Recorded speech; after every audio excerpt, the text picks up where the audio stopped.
twabishaka mu mwaka umwe nta murundi numwe atobarya twese twabishaka none ubu no musa batarya ni bangahe genda mu misa kwi paroisse uraba abantu ingene basa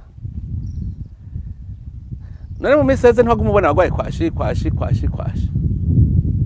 ubu rero byarahetse none ubonye umuntu atisiza amavuta mu ukabona umubiri urayagayaga ntucubona ko ivyarya birimwe amavuta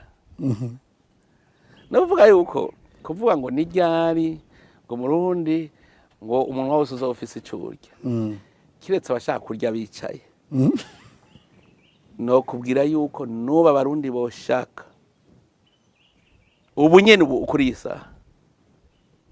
ukwezi kwa 12 nta murundi numwe yoba avuga ngo ndabuze ivyo mfungura nta numwe uvomye amabido 4 y'amazi ku munsi dufate ko ari muke urari mirengarenga nyinshi uva none umuntu wavuta ciro ico fungura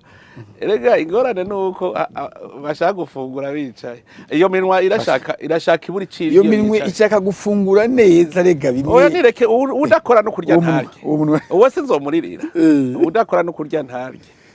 umuntu afise umutima wo gusega ashaka gutera ikigongwe umugira neza ivyo byo gusega rero n'ibintu vyinjiye mu gihe twari mu magume kubera harabagira neza kubera n'uwo mutima wo gusega ucukuba kuvuga ndashonje ico ni cambe hanyuma icya kabiri erega hari n'abantu baze gukamisha ibintu by'ubukene